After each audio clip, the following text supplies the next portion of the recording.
కేదార్ అనుమానాస్పద మృతి మీద ఎవరైనా కంప్లైంట్ ఇస్తే కంపల్సరీ నేను అసలు నేనే అంటున్నా హై లెవెల్ కమిటీ వీటి మీద వేయాలి, ఈ మూడింటి మీద కూడా. ముఖ్యమంత్రి గారు అన్నదాన్ని, ముఖ్యమంత్రి గారిని కూడా కలిస్తే మేము ఆ విషయం చెప్తాం. ఎందుకు ఇప్పుడు ఇలాంటి నేరమయ రాజకీయాలకు సంబంధించిన అంశంలో ఎందుకు చర్చ జరగకూడదు?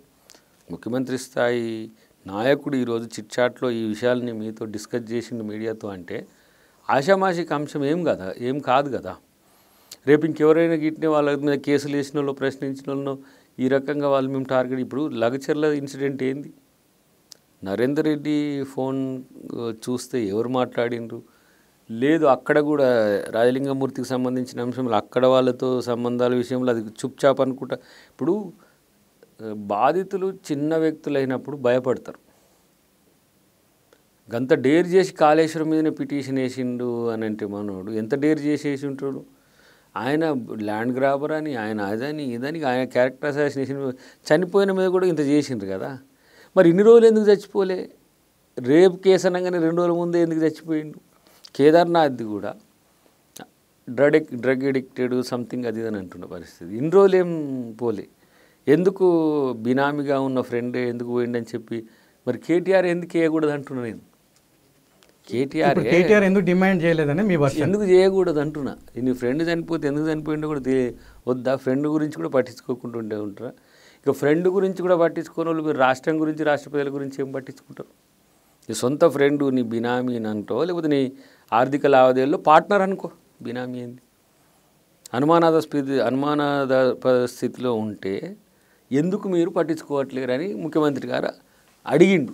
దానికి సమాధానం కేటీఆర్ చెప్తాడో చూడాలి.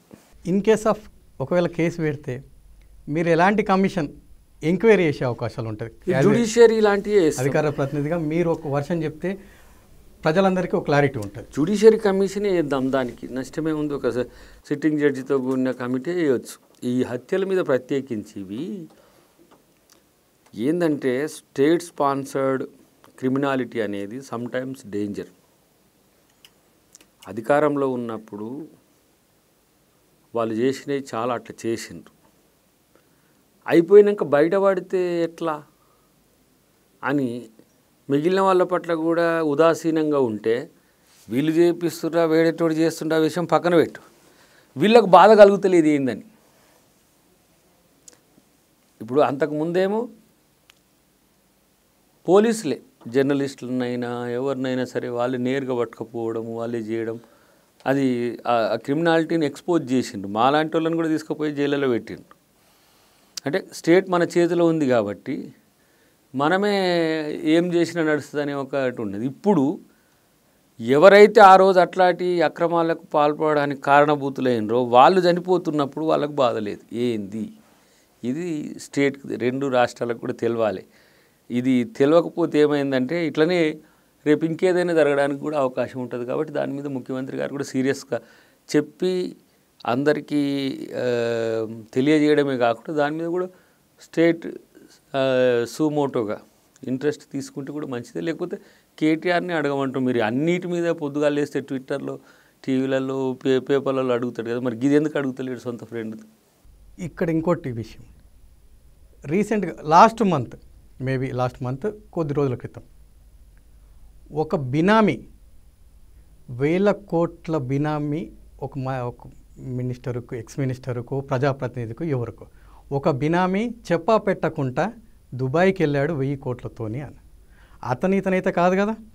ఏమో చెప్పలేం. అది ఎంక్వైరీనే తెలిస్తే బెటర్.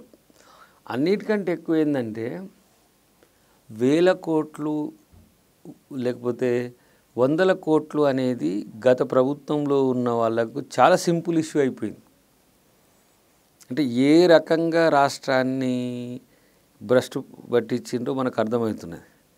తర్వాత మళ్ళీ వీళ్ళు ఏమంటాము నీతి నిజాయితీల కింద మాట్లాడతారు. నేనంటున్నా ఆ పారిపోయిన వాళ్ళు మీ వాళ్ళేనా అని చెప్పి ఎప్పుడైనా, ఇప్పుడు మనోడు ఏదో మొత్తం ఒకటేసారి స్పీచ్లు ఇచ్చుడు తప్పితే ఇంటర్వ్యూలు తక్కువ ఉన్నాయి కదా, ఒకసారి తనను కూడా అడిగితే బెటర్. ఎవరు? కేటీఆర్ని. పారిపోయినందుకు అట్లా జరిగిందా, పారిపోయి ఏమైనా చేస్తారని అనుమానంతో జరిగిందా అనేది మాత్రం సస్పెక్టెడ్గానే ఉన్న పరిస్థితి ఉన్నది. కాబట్టి దీని మీద ఒక సమగ్రమైన విచారణ జరిగితే మంచిదనేది నా యొక్క అభిప్రాయం. ప్రపంచంలో ఏ మూల ఏ క్షణం ఏం జరుగుతుందో వేగంగా తెలుసుకోవడానికి తొలి వెలుగు వాట్సాప్ ఛానల్ని ఫాలో చేయండి.